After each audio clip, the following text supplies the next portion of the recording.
They said he had kind eyes. The first time I saw the footage, I paused it not on the crime scene, not on the police press conference, but on Scott Peterson's face. Calm, polished, like a man who had nothing to hide.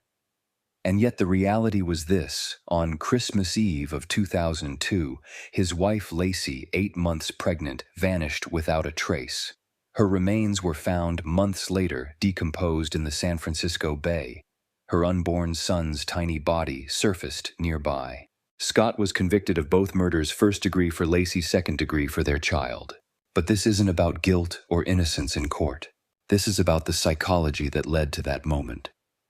What transforms a man who smiles at neighbors, who plays golf on weekends, who seems normal, into someone who watches his pregnant wife die and then goes fishing?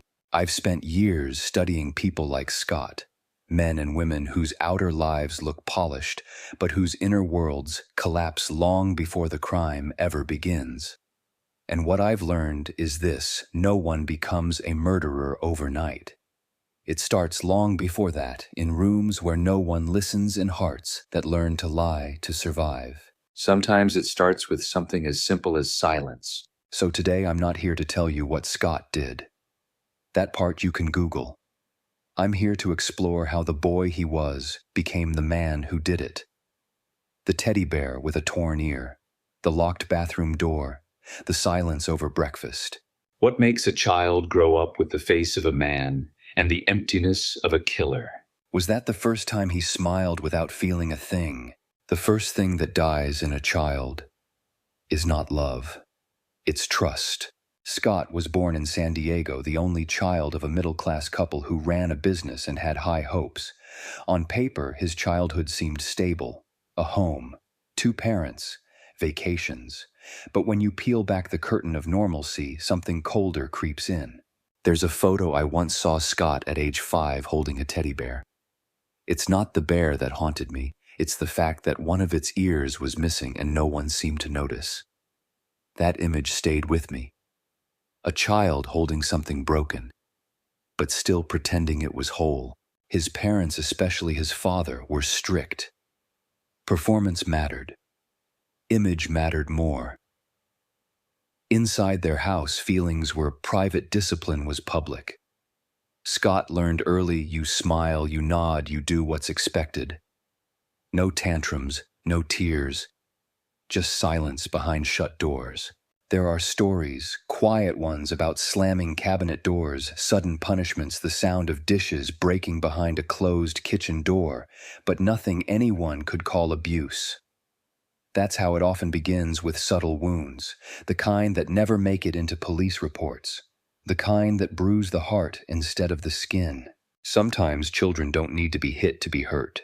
I imagine little Scott in his room, lying on the carpet, listening to the muffled shouting downstairs, the hallway light seeping under his door like a crack of warning. That's how the first darkness enters, not as horror, but as confusion. A child who senses something is wrong, but is too young to name it. He would stare at the ceiling, trying to be invisible. Was that the first time he learned that being silent meant being safe? At school, he was the boy who smiled too much and said too little. Scott Peterson wasn't the outcast sitting alone in the corner. He blended in, well-mannered, presentable, polite. But blending in is not the same as belonging. Teachers described him as charming. Some classmates called him fake. He rarely got in trouble. He also rarely got noticed for who he really was. There's a difference between being liked and being seen. In middle school, subtle things began to happen. Boys teased him not for anything obvious, but for being too polished, too perfect. Girls said he was nice, but rarely chose him. He became a mirror reflecting whatever the room wanted to see. But mirrors don't speak, they just absorb. He started telling small lies. Stories that made him sound interesting, successful, wanted. My dad's a millionaire. I'm on the golf team. I got invited to a party. The lies weren't malicious. They were survival. There was one teacher who remembered him differently. She said, "He had this way of looking at you like he was listening, but I never knew what he was really thinking." That's what isolation looks like when it wears a smile. You sit at the table, you laugh at the jokes, you pass the test, and you never let them in. I often think about the boy walking home from school, earbuds and backpack swinging, eyes fixed straight ahead. The music in his ears wasn't just entertainment, it was insulation, a barrier between the world and the ache of being unknown. Because when you spend years not being seen, you begin to wonder if you exist at all. Was that the moment he decided if no one would care about the real him, he'd invent someone they would? Something shifted when his voice deepened. Puberty didn't just change Scott's body, it fractured whatever fragile sense of self he'd been clinging to. The quiet boy who once tried to blend in began testing the edges of the mirror, not breaking it, just cracking it, subtly, secretly. He started lying more, stealing small things, gum, a pair of sunglasses, once even a textbook from a class he didn't attend. It wasn't about the items, it was about the rush, the sense of getting away with something, of having control, even if only in small, stolen ways. He'd stare at himself in the bathroom mirror, sometimes mouthing the words he couldn't say out loud. "You're not nothing. You're better than them." Then he'd smile. That same polished smile that would later haunt the courtroom. Scott began talking to himself. Not out loud, but in long internal monologues, explaining, justifying, rehearsing who he was and who he wanted to be. When caught in a lie, he didn't panic. He adapted. He was learning something vital: emotions could be performed. And if he could perform well enough, no one would ever look deeper. That's when the mask began to form. But underneath, the need to be loved hadn't disappeared. It had just twisted into something more dangerous: the need to be admired, to be desired, to be in control. Love was too unpredictable. Control felt safer, more logical. One girlfriend in high school described him as sweet but distant. Another said he always looked like he was somewhere else. That somewhere else. It was the fantasy world he was building, a place where he was adored, respected, and never rejected. A place where he was never that boy in the locked room again. Was that the night he realized being loved wasn't enough, unless he could also feel powerful? By college, he had perfected the smile. Scott Peterson walked into rooms like someone who belonged there. Confident, clean-cut, composed. He studied agriculture, played golf, dated women easily. To most, he seemed ordinary. To some, he seemed ideal. But the truth was far more hollow. He wasn't building a life, he was building a role. Inside, he was still that boy holding a crumpled drawing of himself that no one ever praised. But outside, he knew how to perform. He listened, nodded, gave just enough warmth. He didn't love easily, but he could make people feel loved. That's the difference between connection and performance. When he met Lassie Rocha, something clicked, not necessarily emotionally, but narratively. She was warm, open, ambitious. She filled the emotional silence he had learned to tolerate, and he filled the role she wanted to see. Together, they looked like a future. But Scott's internal world remained empty. Not in a tragic, broken way, but in a cold, calculating one. He wasn't incapable of affection, but his affection had conditions. Control, safety, image. He began manipulating people subtly. A change in tone, a timed compliment, a small omission. His lies weren't just convenient, they were strategic. Every time he got away with one, the mask got stronger. One college roommate once said Scott always seemed fine, but I never knew what he really cared about. It was like nothing ever touched him. That's the danger of emotional numbness. It doesn't scream, it whispers. And when people don't notice, it grows. So he moved through life like a well-dressed ghost, smiling, working, loving maybe, but always calculating. And behind the charm, one question never stopped echoing: does anyone actually see me? The mask didn't shatter all at once. It cracked quietly. By 2002, Scott and Lacey were living what many would call a picture-perfect life. A cozy home in Modesto, California. A baby on the way, family dinners, future plans. On the surface, it was everything Scott had been working toward, but inside he was folding in on himself. There's something about impending fatherhood that confronts a man with everything he's never resolved. For Scott, it wasn't just about becoming a father, it was about the final loss of freedom, the final commitment, the last act of a play he never truly wanted to star in. He began pulling away from Lassie emotionally, then physically. then sexually. Around this time, he began an affair with a woman named Amber Frey. He told her he was single, even said his wife had died. That detail alone, the ease with which he erased his living wife, reveals a dangerous fracture. Something had already broken. To many outsiders, Scott was still just a man making a mistake. But behind closed doors, the resentment grew. He felt trapped, watched, judged. There are reports that Lacey, always kind but assertive, had been expecting more from him. More presence, more support, more feeling. And to a man who had spent his whole life pretending that expectation became unbearable. Some believe the final straw came during a heated argument, perhaps over the affair or his detachment. No one knows for sure, but what we do know is this: within days, Lacey vanished, and Scott, he went fishing. I've studied the psychological rupture of many offenders, and it's rarely a burst of rage. It's often a calm collapse, a moment when something inside them goes silent, like a switch flipped. A moment when the world stops meaning anything. Amber would later say he didn't look like someone capable of that kind of darkness, and I believe her. But the first time I saw photos of Scott after Lacey's disappearance, what struck me wasn't his face. It was his eyes. They were completely empty. The scariest killers are the ones who feel nothing.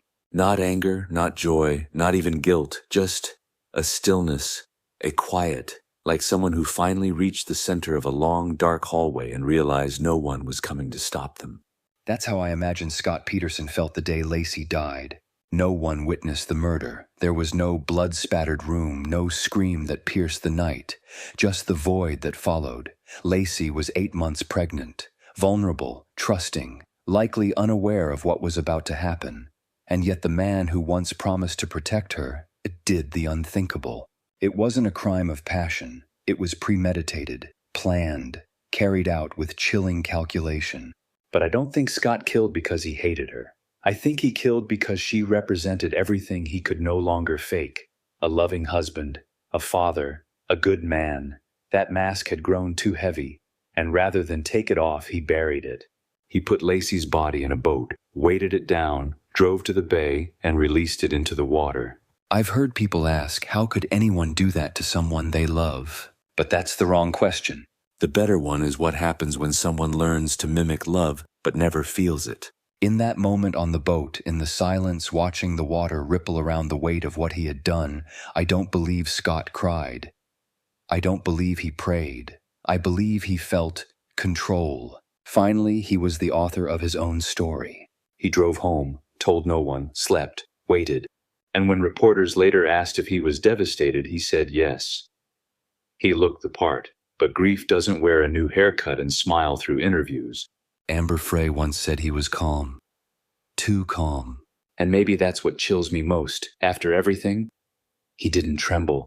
He smiled. After the silence came nothing. Scott didn't run. He didn't panic. He didn't spiral. He simply continued. That's what unnerved everyone, the normalcy. In the days after Lacey's disappearance, while the world began to search, he went golfing. He smiled in interviews. He sold her car. He looked fine. And yet beneath that surface, something had shifted permanently. He didn't exhibit signs of remorse. He didn't isolate in grief. He partied with friends. He called Amber Frey his mistress and told her he'd be spending his first Christmas without his late wife even before Lacey's body had been found. The lie had taken on a life of its own, and Scott was now its architect. He began to detach from reality in small but telling ways. A man who was once meticulous with his image started making sloppy mistakes, contradictory timelines, missing receipts, vague answers. But still he showed no signs of mental collapse. No confessions, no breakdowns. He wasn't unraveling. He was becoming colder. I've studied this phase in many offenders, the post-crime drift. Some break down, others obsess. But a few go numb. It's not peace, it's vacancy. A quiet corner inside their mind where they've locked away what they've done, convinced that if they don't acknowledge it, it didn't happen. One detective said it was like he believed the story he made up more than the truth. That's not insanity. That's rehearsal. A performance rehearsed so many times the actor begins to forget there was ever a script. Scott didn't kill again, but he didn't mourn either. What he did do consistently coldly was maintain the illusion, until the illusion cracked, because for the first time in his life, maybe, he felt free. When they arrested him, he had dyed his hair. Bleached blonde, almost unrecognizable. He was carrying $15,000 in cash, multiple cell phones, camping gear, and his brother's ID. Authorities believed he was preparing to flee to Mexico. Scott said he was just going golfing. But no disguise could hide the truth anymore. In the interrogation room, he didn't cry. He didn't rage. He didn't even ask about Lacey.